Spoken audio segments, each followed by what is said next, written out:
In the winter of 1944, the Ardennes wasn't just a battlefield, it was a traffic problem, a map-reading problem, and a trust problem.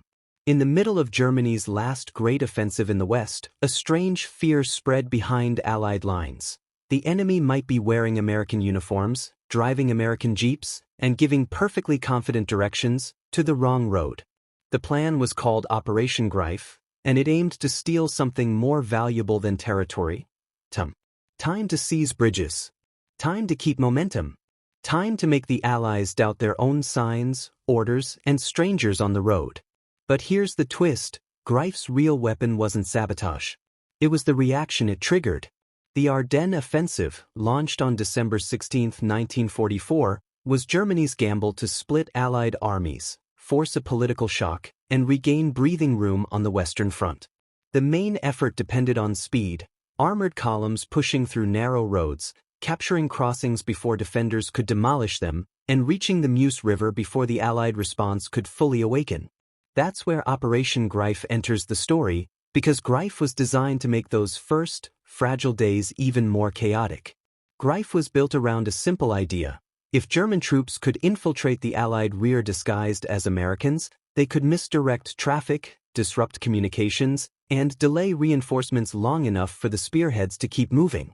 The operational stakes were clear. A fast offensive lives or dies on road control, on which unit reaches which junction first, which bridge is held, and whether the defender arrives organized or scattered in pieces. But Greif also carried a different kind of risk. The moment you dress soldiers in enemy uniforms, you step into legal and moral danger. Under the laws of war, deception can be permissible as a ruse, but fighting in enemy uniform crosses into perfidy.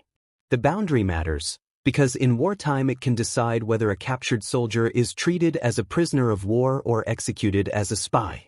That line, between ruse and crime, hovered over the operation from the start. Now, the man chosen to run the scheme was Otto Skorzeny, an SS commando leader already famous in German circles for bold special operations. The plan envisioned a special brigade, often associated with Panzer Brigade 150, using captured Allied vehicles and uniforms. Their most ambitious goal was to seize one or more bridges over the Meuse before the Allies could destroy them. It was the kind of objective that sounds surgical on a briefing map, but brutally complex in real terrain and weather. And then the first problem appeared: resources. Greif needed large numbers of English-speaking troops, real American vehicles, and enough uniforms to make the disguise believable at speed, in motion at night, under stress.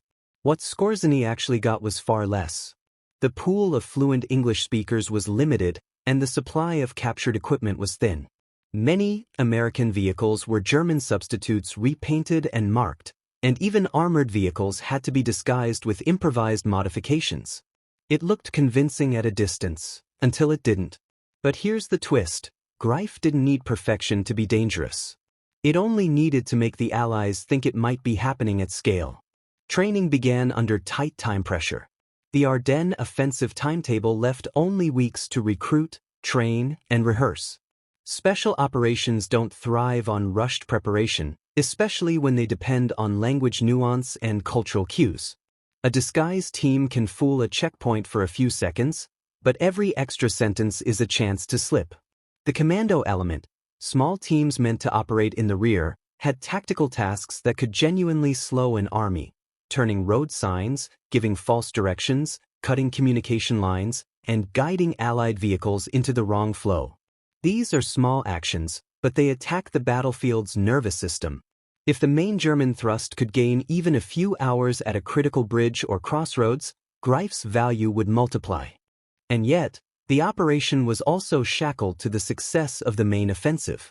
Greif's most dramatic goals, Meuse bridges, only mattered if German armor could get close enough to exploit the confusion. If the armored spearheads stalled, the disguised teams behind the lines could create noise, but not a strategic break. In the opening phase of the Ardennes attack, confusion was already guaranteed. Winter fog, broken communications, unfamiliar roads, and units shoved into emergency defense. Operation Greif tried to stack that confusion in Germany's favor. And the rumors arrived fast. Stories started moving through Allied formations that German commandos were dressed as Americans. Some rumors grew into something even bigger, that teams were hunting senior commanders, even attempting to infiltrate headquarters. Whether those rumors were realistic or inflated almost didn't matter. What mattered was how rapidly they changed behavior. Because when an army fears infiltrators, it begins to treat its own rear like contested territory. Checkpoints multiplied. Units asked strangers questions designed to identify real Americans. Convoys slowed. Road discipline tightened in ways that cost time. Officers became wary of verbal orders from unfamiliar faces. Traffic control, already stressed by winter and combat, became a new front line. But here's the second twist. The fear of Greif sometimes achieved what Greif itself struggled to do. Skorzeny's teams could flip a few signs, misdirect a few columns, create brief local disruptions. But the Allied response, widespread suspicion, created a systemic slowdown. In a battle where Germany needed tempo more than anything, that slowdown was not nothing. Still, Greif ran into the hard limits of reality. To pass convincingly, you need the right vehicle, the right uniform, the right paperwork, the right language, and the right confidence under pressure. Any missing piece becomes a tell. A helmet shape, a weapon carried wrong, an accent, a phrase used at the wrong moment. And as the alert level rose, the margin for error collapsed. Meanwhile, German armored spearheads faced their own problems. Clogged roads, unexpected resistance, blown bridges, fuel constraints, and the rapid recovery of Allied command. The deeper the battle went, the harder it became for any disguised team to move freely behind the lines without being challenged. And now the stakes inside Greif sharpened into something personal. If captured, wearing enemy uniform could mean swift trial and execution. In late December 1944, some captured infiltrators were tried and executed by U.S. forces, reflecting how seriously the Americans viewed the violation, or perceived violation, of the laws of war in the middle of a desperate battle. That danger changed how Greif operated. The distinction between deception and combat mattered. If you infiltrate in enemy uniform but remove it before firing, you're attempting to stay on the lawful side of ruse. If you fight in it, you're stepping over the line. Post-war legal proceedings would hinge on exactly that boundary. By the end of the first chaotic days, the operation's grandest aims, snatching Meuse bridges, were slipping away with every stalled hour at the front. Greif's teams could still create friction, but friction alone doesn't win a campaign. It only buys time. And time was the one resource Germany could not afford to waste.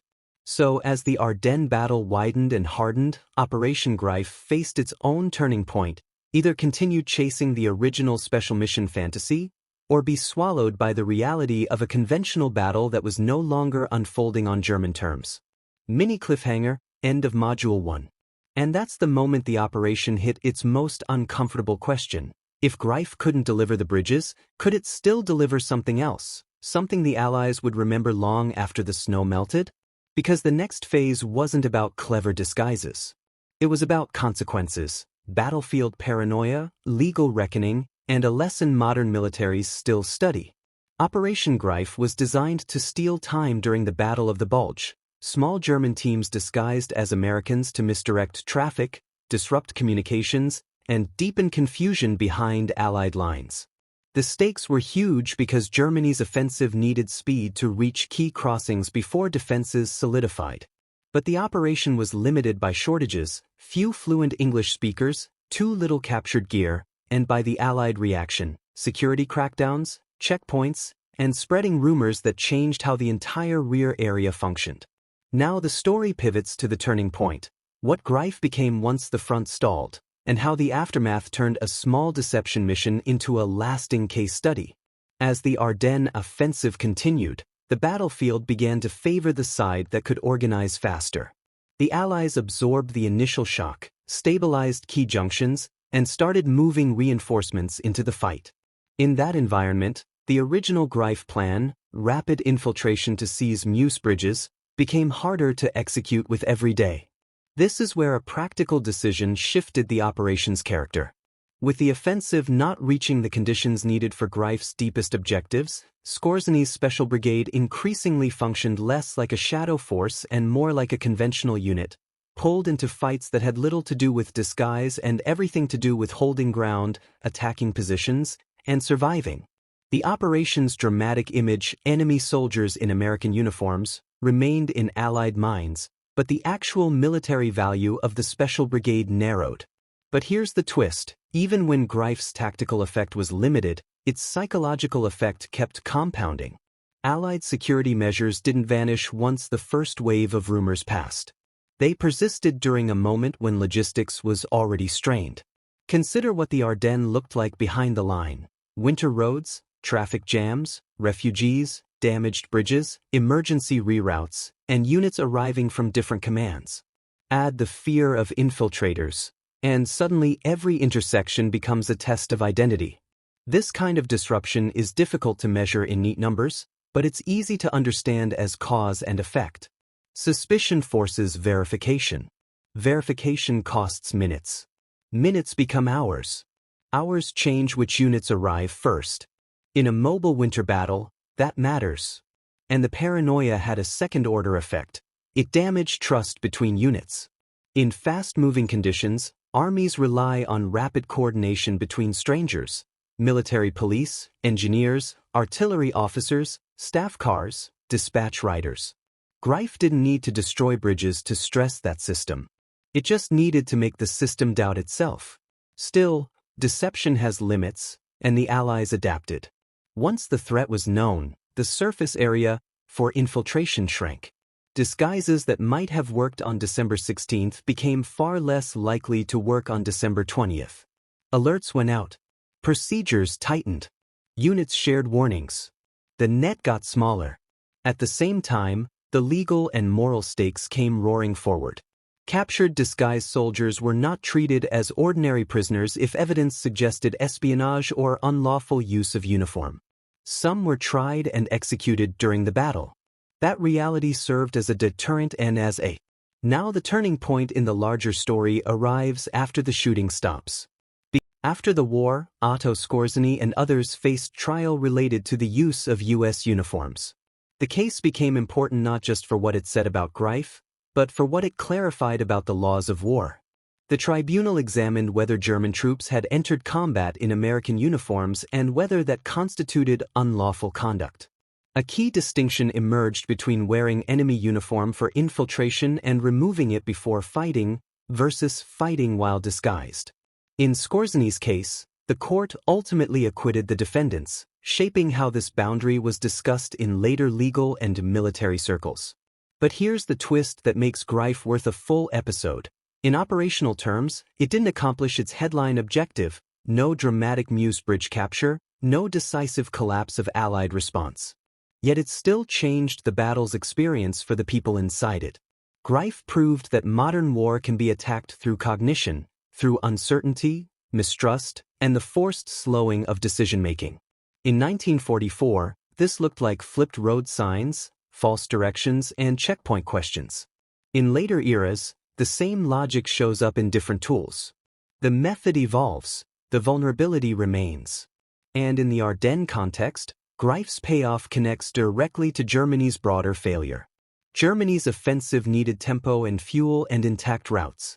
It needed bridges and junctions and momentum. A deception operation that created confusion might help at the margins, but it could not overcome shortages, Allied resilience, and the strategic imbalance that 1944 had already locked in. So what did Greif actually change? First, it influenced Allied rear area behavior in a high-tempo battle, showing how quickly a rumor can become a logistical fact. Second, it contributed to the harsh wartime treatment of captured infiltrators, revealing how seriously armies police the boundaries of lawful deception. Third, it produced a post-war legal landmark that forced military lawyers and planners to define the line between ruse and perfidy with greater precision. And finally, it left a legacy in doctrine and memory. The idea that a small number of disguised troops can create a disproportionate ripple if the enemy's reaction magnifies the threat. Operation Greif is often remembered as a story of daring commandos. But the deeper lesson is colder. the best deception doesn't need to be everywhere. It needs the enemy to act like it is. In the Ardennes, Germany tried to win time with force and win time with fear. The force ran into reality. The fear ran ahead of it, changing traffic, tightening checkpoints, and turning routine movement into suspicion. Greif didn't win the Battle of the Bulge, but it exposed an enduring truth of warfare. Operational tempo depends on trust, and trust can be disrupted faster than it can be rebuilt. Operation Greif reminds you that the most dangerous weapon in a fast campaign can be the one that slows decisions, because once tempo is gone, it rarely comes back. If that turning point hit you, drop a like, share this with a friend who loves World War II strategy, subscribe, and turn on the bell so you don't miss the next deep dive. Comment prompt: was the bigger impact Greif's sabotage, or the Allies' reaction to the rumor?